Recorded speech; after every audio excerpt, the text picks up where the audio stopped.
Il serait certainement inutile de vous préciser à quel point notre monde est riche en paysages plus fabuleux les uns que les autres. Il est évident que je ne pourrai pas répertorier toutes les merveilles de ce monde dans cette vidéo, mais je tenais quand même à vous proposer aujourd'hui le top 4 des lieux les plus fabuleux.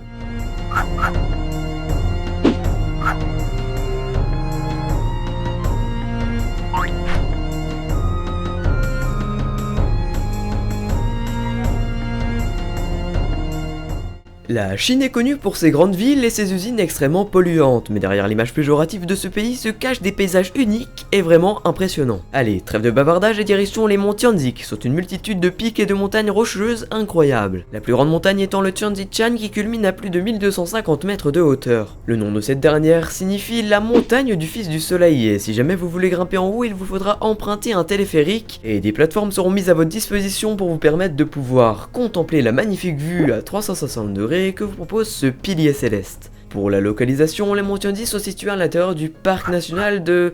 non, je vais pas me risquer à dire ces noms, ça risque de mal se passer. Dans la région de Wuligan. D'ailleurs, ce parc est doté d'une biodiversité étonnante, abritant plusieurs arbres rares et d'espèces en voie de disparition. Les paysages de cette montagne sont vraiment époustouflants et s'étendent sur plus de 60 km, donc je ne risque pas d'être en panne de photographie. Bon, et vous l'aurez certainement vu par vous-même, ce lieu est vraiment magique et surtout unique au monde.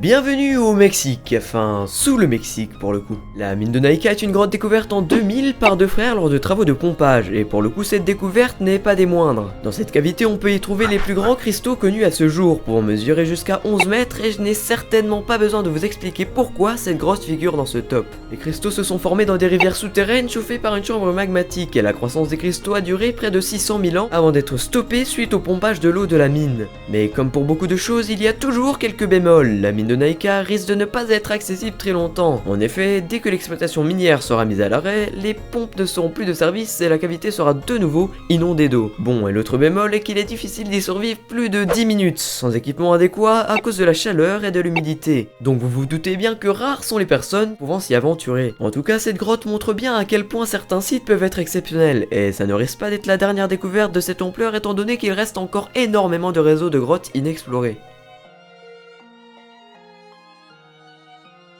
La deuxième place est occupée par une grotte, et oui encore, mais pas des moindres, car c'est l'une des grottes les plus immenses jamais découvertes à ce jour. Allez, direction le Vietnam, la grotte de Son Doong est, comme j'ai pu le dire précédemment, l'une des grottes les plus grandes jamais découvertes, avec une hauteur de 240 mètres pour une longueur de 4 à 5 km. En plus d'être immense, cette grotte a la chance de posséder des ouvertures sur la partie supérieure de la cavité, pouvant laisser place à quelques faisceaux de lumière, ce qui offre un spectacle magique, mais pas que. Du fait que cette grotte soit partiellement éclairée, elle possède une jungle intérieure d'arbres, de buissons et de fougères géantes. La grotte possède également une rivière ruisselant le long de la cavité qui serait à l'origine même de la grotte. Ce paradis des explorateurs et des spéléologues est une merveille de la nature et elle ne fut explorée complètement qu'en 2009. L'endroit est habité par des chauves-souris mais aussi par des singes et d'autres animaux uniques au monde. De plus, cette cavité est parsemée de stalagmites pouvant atteindre jusqu'à 80 mètres et des bassins d'eau sur les parois rocheuses. C'est quand même dingue de se dire que cette grotte est tellement grande qu'on pourrait presque penser que c'en est pas une. Et pour les petits détails, la grotte est ouverte aux touristes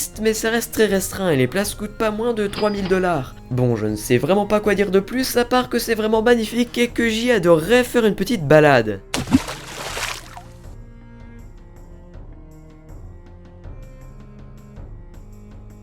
Pour la première position, place à un lieu aussi impressionnant que mystérieux, l'île de Socotra. L'île de Socotra est une île mystérieuse au large du Yémen, isolée de tout continent depuis des millions d'années. Son isolement a fait de cette île une vraie merveille de la nature avec des paysages, une faune et une flore uniques. On y recense pas moins de 800 espèces de faune et de flore dont plus d'un tiers sont endémiques à cette île, c'est-à-dire qu'elles ne sont présentes nulle part au monde à part sur l'île de Socotra. L'île de Socotra se rapproche le plus de ce que pourrait être un paysage extraterrestre, tant les plantes de cette île sont étranges et incroyables, comme par exemple le figuier de Socotra, l'arbre concombre ou encore le dragonnier de Socotra, connu pour sa forme atypique et pour sa sève baptisée sang de dragon qui aurait des propriétés médicinales. On explique l'étrangeté des plantes de cette île due à l'isolement de l'île et au climat qui est très chaud avec une moyenne de 25 degrés. Les arbres et plantes présentes sur l'île se seraient adaptés et auraient obtenu des formes uniques au monde. Sans oublier que plus de 10 espèces d'oiseaux sont endémiques à cette île, ce qui accentue davantage la biodiversité.